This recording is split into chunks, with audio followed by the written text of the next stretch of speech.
기원전 1500년 전에 집필된 이집트 의학서 에베르스 파피루스에 기술되어 있을 만큼 인류의 역사와 함께 해왔지만 인류가 아직까지 정복하지 못한 감기. 자, 그 감기가요, 우습게 볼 질병이 아닙니다. 그 이유는요, 감기가 아닌 독감일 수 있기 때문인데요. WHO에 따르면 전 세계적으로는 매년 약 65만 명이 독감으로 인해 목숨을 잃고 있다고 합니다. 엄청난 숫자죠. 그리고 미국 예방의학 저널에 따르면 우리나라 또한 독감으로 인해 연평균 약 2,900명이 사망. 2015년에는 238명이 독감으로 사망했는데 이는 메르스 사망자 수치보다 약 6.7배 많은 숫자입니다. 자, 여기서 잠깐. 감기는 리노바이러스 등 200여 개 바이러스로 코 속, 인두 등의 감염 증상이 생기는 가벼운 질병이고요. 보통 1, 2주 내에 낫습니다. 하지만 독감은 인플루엔자 바이러스가 변형돼 발생, 폐렴, 호흡기 이상 증상, 합병증 유발에 문제가 생기는 질병인 건데요. 나 옛날에 독감이 독한 감기인 줄 알았어. 독감하고 감기하고 다른 거예요? 제가 드릴... 깜짝이야. 어우. 진짜 너무 소름인데? 나는 웃기려고 그런 거야? 나 형은 안 할 줄 알았어. 왜? 우리 중에 유일한 이과잖아요. 뭐 하는 거예요, 지금? 제일 오래 살아놓고. 자, 그래서 제가 준비를 했습니다. 인류의 역사에서 빼놓을 수 없는 독감의 역사. 독감은 인류의 큰 재앙과 고난을 안겨다 줬는데요. 먼저 20세기 대표적인 독감으로는 1918년부터 19년 사이에 발병한 스페인 독감이 있습니다. 그래, 이거 엄청나게 많이 사망한 병이잖아. 미국에서 처음 발병한 것으로 추정된 뒤 기하급수적으로 증가해 영국, 독일 등 전 세계적으로 무려 약 5억 명 이상의 감염자가 발생, 그리고 5천만여 명의 사망자가 발생한 것으로 추정되는데요. 이게 어느 정도로 심각한 것이냐? 당시 전쟁으로 인한 사망자 수가 약 3,700만 명이었는데 충격적이게도 이보다 훨씬 많은 인구가 스페인 독감으로 사망을 하게 된 겁니다. 그리고 한반도도 무사하지 못했죠. 조선 총독부 통계연보에 따르면 당시 인구의 38%인 740여만 명이 감염돼 13만 9,128명이 희생, 1918년 무오년 독감으로 기록되어 있습니다. 자, 그래서 전 세계적으로 재앙을 몰고 온 스페인 독감은 14세기 유럽에서 창궐했던 흑사병과 함께 20세기 최악의 질병으로 꼽히고 있습니다. 2019년 10월 중국 모 병원에 심한 폐렴 증세가 보이는 중년 남자가 들어왔습니다. 그리고 며칠간 아내가 남편을 간병했는데요. 그런데 그 아내까지도 곧 발열의 호흡곤란 증세를 보이기 시작했습니다. 아, 그러면 부인도 감염되신 건가요? 그렇죠. 자, 검사 결과 이 부부가 걸린 병은 바로 흑사병. 흑사병이 요즘에 있대요. 다시 생겼다고? 검은 죽음을 몰고 오는 병, 흑사병. 감염이 되면 피부가 괴사하면서 까맣게 변하다가 결국 사망에 이르기 때문에 붙은 이름인데요. 자, 14세기 유럽 인구의 3분의 1을 죽음으로 몰아넣은 인류 역사상 최악의 전염병인 흑사병은요, 당시 유럽에서만 수천만 명의 사상자가 발생했는데요. 당시에는 흑사병의 발병 원인과 치료법을 알지 못했던 터라 치사율이 무려 100%였는데요. 자, 그런데 그 악몽이 스멀스멀 되살아나 중국뿐 아니라 세계를 공포에 떨게 하고 있습니다. 세계보건기구에 따르면 2010년에서 2015년까지 전 세계적으로 3,200여 명의 흑사병 감염자가 발생, 그중 무려 580여 명이 사망했다고 하는데요. 완전히 없어졌다고 생각했는데 흑사병이 웬 말입니까? 중세시대 때 흑사병이 지금도 있다니. 잘 아시다시피 이 흑사병은요, 주로 패스트균에 감염된 쥐나 야생동물에 기생하는 벼룩이 사람을 물어 전염되고요. 감염된 동물의 체액 및 혈액 접촉 또는 섭취를 한 경우에도 감염될 수 있다고 합니다. 자, 그리고 더 큰 문제는 이 흑사병에도 여러 종류가 있는데요. 중국에서 흑사병 확진을 받은 부부는 특히나 폐렴형 흑사병으로 치사율도 제일 높을 뿐만 아니라 감염자의 재채기나 기침 등을 통해 사람에게서 사람으로 전파가 가능해 삽시간에 전염까지 일으킬 수 있다는 겁니다. 자, 그런데요, 그나마 다행인 건요, 현재까지 흑사병 예방 백신은 없지만 치료 효과가 입증된 항생제가 개발돼서요. 다행이네. 흑사병 감염 이틀 내에 최대한 빨리 이 항생제를 투여하면 치료가 가능하다고 합니다. 다행이네요. 이거는 잘 됐네. 그러니까 의심이 될 때 빨리 검사를 받아야 되겠죠. 자, 역사 속에만 있던 공포의 재앙. 하지만 그 재앙은 지금도 도사리고 있습니다. 하루빨리 치료제가 더 많이 보급되어서 소중한 생명을 지킬 수 있게 되길 바랍니다. 아프리카 기니에서 약 2,500명 사망, 라이베리아에서 약 4,800명 사망, 시에라리온에서 약 3,900명 사망. 2014년부터 2016년까지 아프리카, 미국, 스페인 등에서 창궐해 전 세계를 공포에 떨게 만든 에볼라 바이러스. 아, 무서운 녀석이죠, 이 녀석도. 치사율이 워낙 높으니까. 그쵸. 네. 뉴스에서 이거 이름 나올 때마다 되게 무서워요. 1976년 현재 콩고 민주공화국인 자이르에서 처음 발견된 에볼라 바이러스.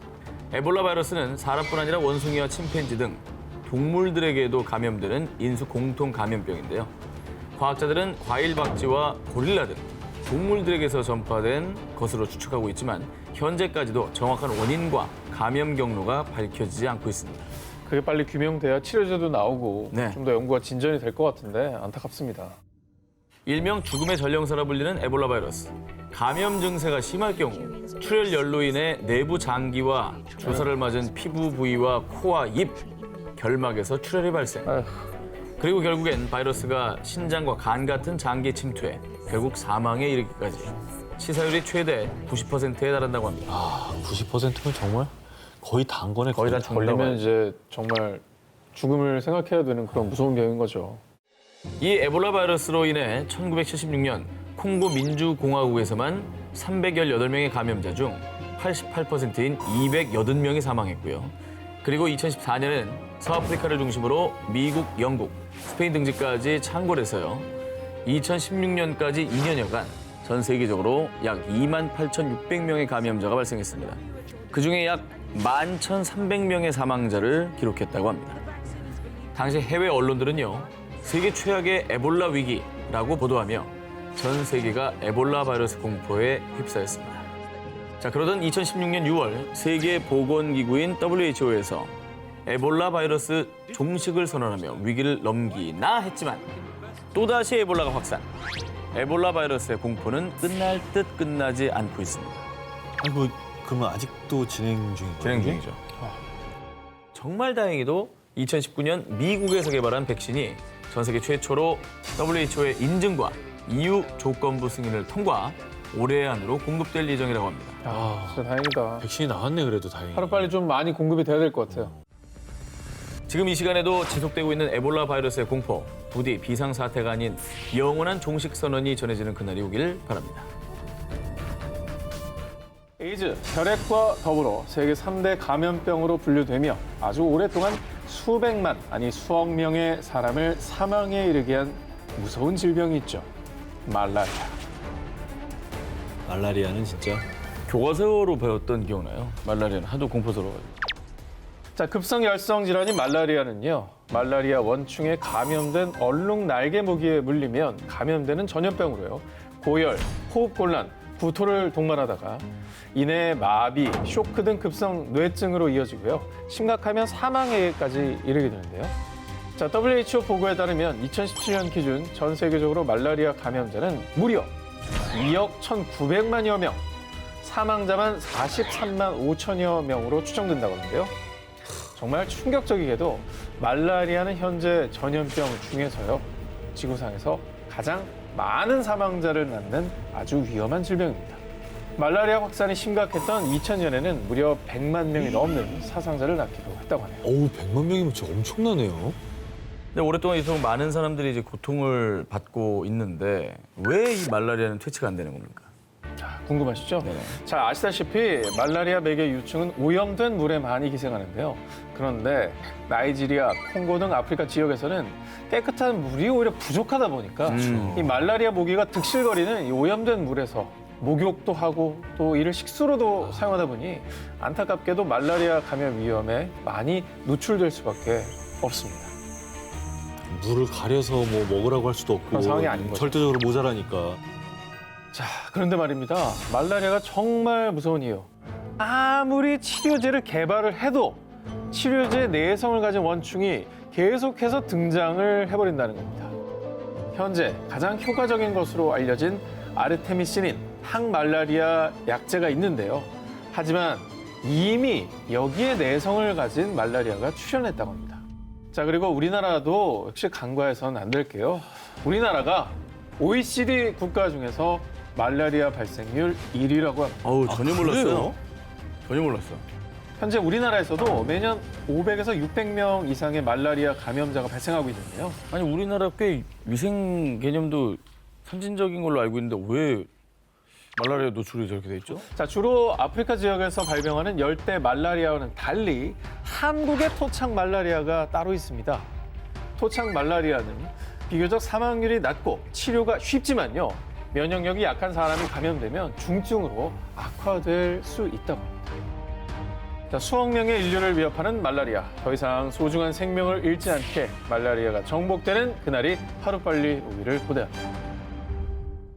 2019년 1월 15일 미 유명 시사 일간지 보도. 핵보다 치명적인 이것. 지구상에서 인류의 삶을 끝낼 수 있다.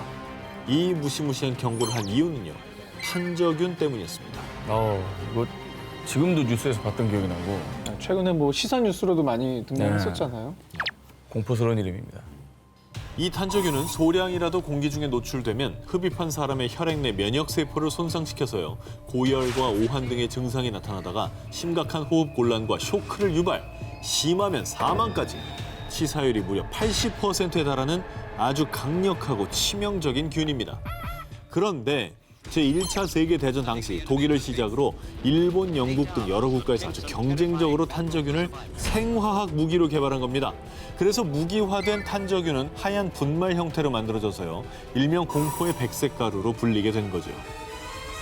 아니, 뭐 전쟁에 이기려고 이렇게 인간 전체를 파멸로 이끌 수 있는 이런 걸 만드는 사람은 정말 악마라고 생각이 들어요. 악마죠, 악마. 네. 왜 그런 겁니까, 도대체? 그러게요. 이 탄저균의 무시무시한 살상력. 만약 미국 워싱턴 상공에 탄저균 100kg이 살포되면 무려 300만 명의 사망자가 발생한다고 하는데요.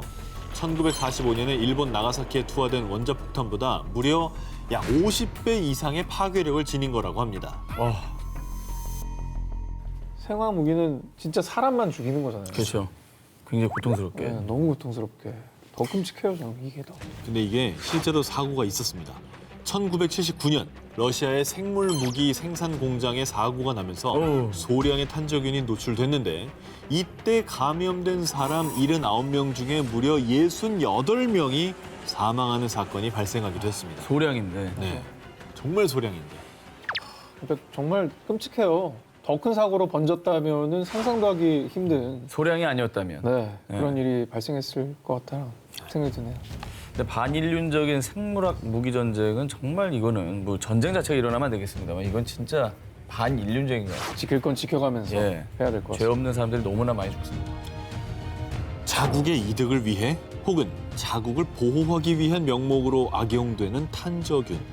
결국은 이 탄저균이 인류의 멸망을 초래할 수도 있다는 사실을 우리는 명심해야 할 것입니다. 현재 전 세계로 퍼지고 있는 아프리카 돼지 열병. 폐사율이 최대 100%에 달하는 심각한 바이러스성 돼지 전염병입니다. 이 바이러스는 냉동육에도 무려 1000일 이상을 버티고 후은제 등의 가공된 햄에서도 1년 가까이 살아남을 정도로 생존력이 무시무시한데요. 가공품에서도 그렇습니다. 아프리카 돼지열병이 사람에게는 감염되지 않는다라고는 하지만 워낙에 이 돼지 폐사율이 높다 보니까 이 양돈 가구에서 걱정이 커요. 그런데 더 충격적인 일은요. 사람에게까지 전염될 수 있는 아주 치명적인 바이러스도 있다고 합니다. 바로 니파 바이러스인데요. 이 신종 니파 바이러스는 돼지뿐 아니라 양돈장에서 일하는 사람들에게까지 전염. 감염자들은 열과 두통, 어지럼증을 동반한 극심한 고통을 호소했고요. 급기야 뇌염으로 뇌가 부어올라 사망에 이르기까지 단기간에 무려 105명의 사망자가 발생했는데요. 그런데 바이러스의 정체를 추적하던 중에 놀라운 사실이 밝혀졌습니다. 니파 바이러스의 시작은 돼지가 아닌 또 이 녀석, 박쥐였습니다. 문제가 많네, 박쥐가. 1980년대 이후 동남아시아 지역에서 벌목과 농경지 확장이 계속됐고 그러면서 야생의 과일을 먹고 사는 큰 과일 박쥐들이 서식하는 숲이 점차 사라져갔는데요. 그러자 서식지를 잃은 박쥐들이 말레이시아 돼지 농장 근처 과수원에 정착. 그리고 이때 돼지들이 박쥐의 배설물과 타액으로 오염된 과일을 먹고 바이러스에 감염이 된 거죠. 아이고. 이후 양돈장에서 일하던 사람들이 감염된 돼지들의 타액이나 분비물과 접촉을 하면서 바이러스가 퍼진 겁니다. 이 니파 바이러스가 정말 무서운 이유는요. 처음 발병한 지 무려 20년이나 지났음에도 불구하고 현재까지 그 어떤 백신이나 치료제가 없다는 겁니다. 아무것도 없어요? 아무것도 없습니다. 연구는 진행 중이에요. 연구는 진행 중이지만 여전히 뚜렷한 치료 방안이 개발되지 않고 있는 상황입니다. 이에 세계보건기구 WHO는 니파 바이러스를 앞으로 창궐 위험성이 높은 10개 최우선 경계 질병 중에 하나로 꼽고 있습니다. 사실 약이 없는 병만큼 무서운 게 어디 있습니까? 그럼요. 백신도 없고 약도 없고. 언제 어떻게 우리를 위협할지 모르는 니파 바이러스의 공포. 하루빨리 이 공포를 물리칠 방법을 세계가 함께 찾아야 할 것입니다. 빙하까지 덮친 지구온난화. 만년설 대신 초목 급증하는 히말라야. 그런데 또 다른 심각한 문제가 있습니다. 이 빙하 속에 열려선 안 될 판도라의 상자가 있기 때문입니다. 2016년 여름 북부 시베리아 일대에 위치한 러시아 야말로 네네츠 지역에서 알 수 없는 전염병이 퍼지기 시작했습니다. 이 전염병으로 인해 무려 72명의 유목민이 피부 가려움증을 호소, 기침, 발열, 복통에 시달렸고요. 심지어 12살 어린 소년은 사망하기까지. 왜? 유목민들을 공포에 떨게 한 원인은 치사율이 최대 80%에 이르는 탄저병 때문이었습니다. 이 탄저병의 발병 원인을 조사하던 중에 밝혀진 충격적인 사실. 당시 야말 지역은 지구온난화로 인해 이례적으로 섭씨 35도까지 오르는 이상 고온 현상이 나타났습니다.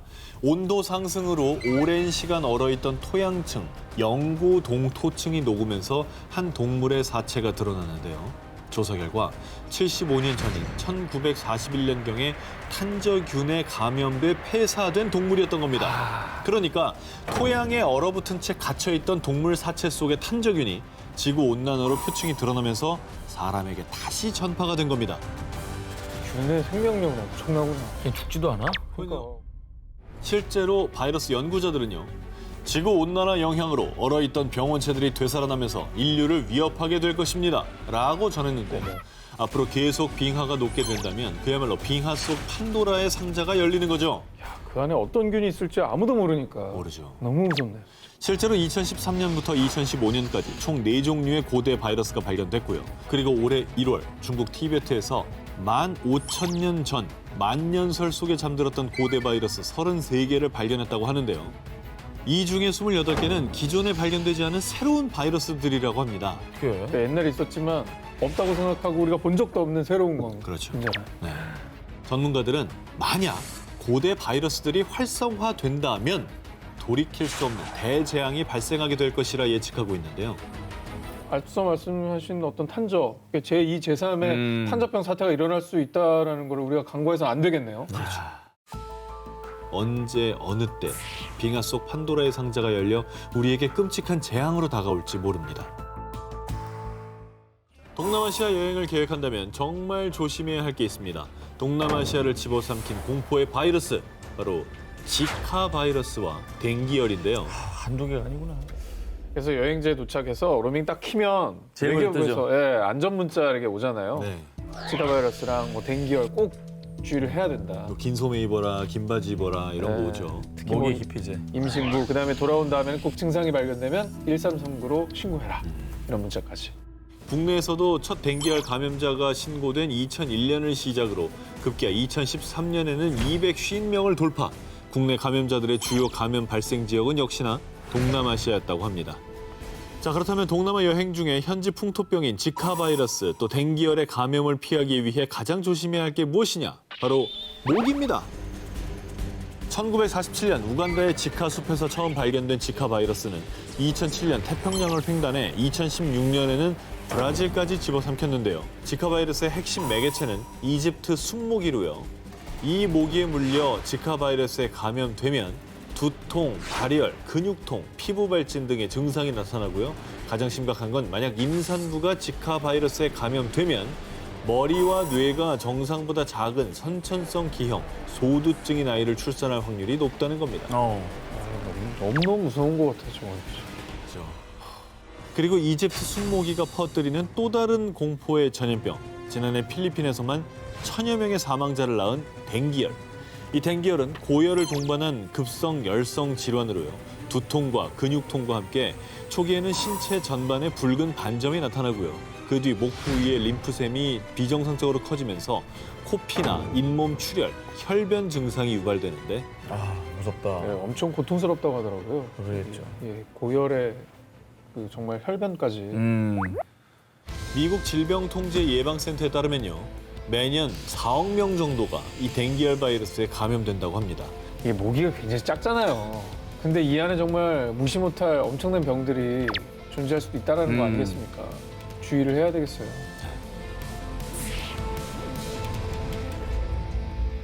북한과의 전쟁은 2000년대 들어서도 계속되고 있는데요. 2003년 전 세계적으로 창궐했던 중증 급성 호흡기 증후군 사스는요.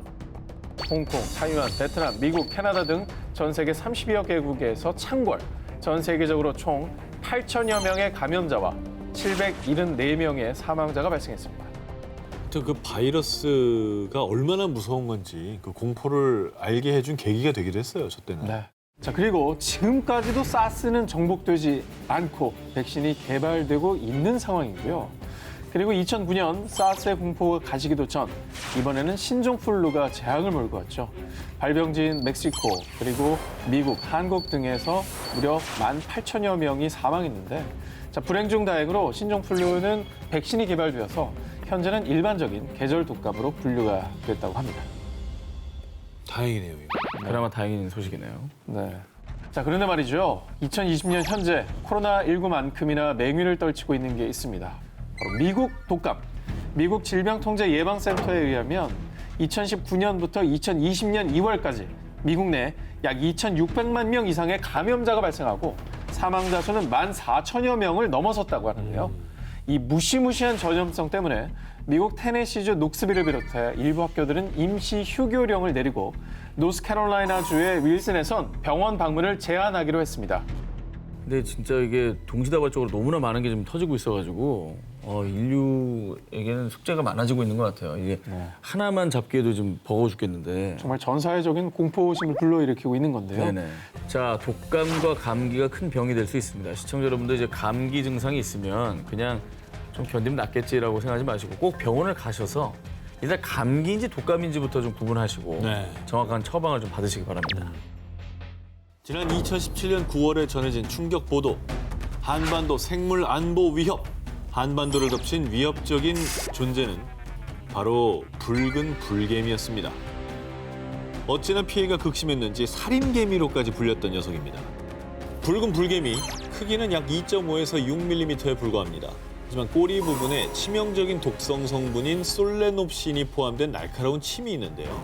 이 침에 쏘이면 마치 화상을 입은 듯 심한 통증이 일어나고요. 심할 경우에는 호흡곤란과 의식 장애 등의 쇼크 증상을 유발, 자칫 사망에까지 이를 수가 있습니다.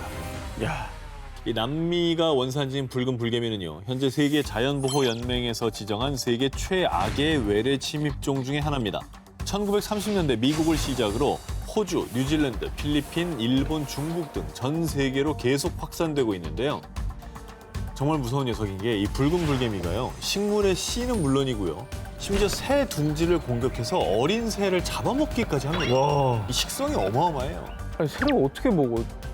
자, 또 붉은 불개미가 집을 지은 농경지는 식물이 뿌리를 내리지 못합니다. 이 생태계에도 막대한 피해를 끼치는데 2017년 부산항에서 국내 최초로 붉은 불개미 1000여 마리가 발견됐을 때 핵폭탄이 핵폭탄. 검역 당국은 즉각 소독 조치를 실시, 개미 유인용 트랩 160여 개를 설치하고요. 대대적으로 정밀 조사에 나섰는데요. 하지만 8개월 뒤인 2018년 5월 또다시 부산항에서 발견됐고요. 그 뒤에 인천항, 평택항 등에도 등장. 그리고 심지어는 항구를 넘어 내륙까지 침범했는데 대구 아파트 건설 현장에서 붉은 불개미 830여 마리가 발견되기도 했습니다. 이때 발견된 것 중에는 변신 능력 있는 여왕개미도 있었다고. 아, 그놈이 문제네. 엄마가 있었어? 그렇죠. 지금도 어딘가에서 우리를 노리고 있을 붉은 불개미. 더 이상 피해가 발생하지 않도록 확실한 조치가 필요할 겁니다. 2020년 2월, 이것은 소말리아의 식량 안보에 중대한 위협이 되고 있습니다. 라며 소말리아 정부가 국가 비상사태를 선포, 그리고 파키스탄 정부 역시 이것 때문에 국가 비상사태를 선포했는데요. 뭐죠? 기억나세요? 뭐 때문이지? 소말리아? 네. 여러 나라들을 두려움에 떨게 한 이것의 습격, 바로 메뚜기 떼입니다. 아니 이게 뭐야? 날라다니는 와, 거야? 이게 저게 다 진짜 메뚜기입니다. 빈 공간보다 차 있는 공간이 더 많아. 이거 어떻게 해야 되나? 과거 농경사회에서 주요 소득원이었던 농작물을 먹어치우며 큰 재앙을 몰고 왔던 메뚜기 떼. 그런데 이 메뚜기 떼의 공포는 지금도 계속되고 있는데요. 이거 어떻게 해야 돼? 2019년 6월경부터 케냐, 에티오피아, 파키스탄 등에 출몰한 이 사막 메뚜기는요. 무려 8천만여 마리가 무리를 지어서 1제곱킬로미터 크기의 규모를 이루며 날아다닙니다. 저도 궁금해서 찾아봤는데 네. 먹는 양이 어마무지하대요 또. 아니 그러니까 죽여야 될 거 아니에요. 네, 저 어떻게 정도 헬기를 뿌리면 안 개체수면은 되냐? 그냥 그 해 농작물은 다 먹어치운다고 봐도 되니까 모르겠네. 고통스러울 수밖에 없는 거죠. 그렇습니다. 아, 이 저 문제는 충격적이다. 이 사막 메뚜기 떼들이 한 마리당 무게는 고작 2g 정도인데요. 이 잡식성이에요. 그래, 그래서 다 쌀, 보리, 비료, 목화, 옥수수, 바나나 가리지 않고 닥치는 대로 다 먹어치워서요. 이 사막 메뚜기 떼들은 하루 만에 약 3만 5천 명분의 식량을 순삭한다고 합니다. 순삭. 자, 근데 원인부터 찾아야죠. 갑자기 이런 메뚜기 떼가 창궐한 이유는 뭐라고 합니까? 좋은 질문입니다. 메뚜기 떼들은 주로 고온 다습한 환경에서 번식하는데요. 과학자들은 지구 온난화로 인한 이상 기후 때문에 동아프리카 지역에 예년보다 많은 비가 내렸고 습한 환경이 조성돼서 메뚜기들이 창궐한 것으로 추측하고 있다고 합니다. 자, 이제부터 정말 더 두려운 건요. 이 메뚜기가 정말 전 세계에 더 큰 재앙을 불러올 수도 있다는 겁니다. 이 사막 메뚜기들은 바람을 타면 하루에 약 150km 이상도 이동할 수가 있기 때문에 장난 아니네. 다른 국가들로도 빠르게 확산될 수가 있을 뿐만 아니라 UN 식량농업기구에 의하면 이대로 사막 메뚜기떼를 방치할 경우에는 올해 6월까지 무려 약 500배로 증가할 수 있다고 합니다. 에? 그래서 현재 메뚜기떼가 창궐한 국가에서는 소형 비행기를 동원해 살충제를 뿌려서 메뚜기떼들을 박멸하려고 하지만 이 역시 임시 방편일 뿐 근본적인 해결책은 아닌 상황입니다. 정말 안타깝습니다. 인류의 식량 안보를 위협하는 메뚜기떼, 비단 아프리카의 문제만은 아닙니다. 이제라도 전 세계가 나서서 더 큰 재앙을 막아야 할 때입니다.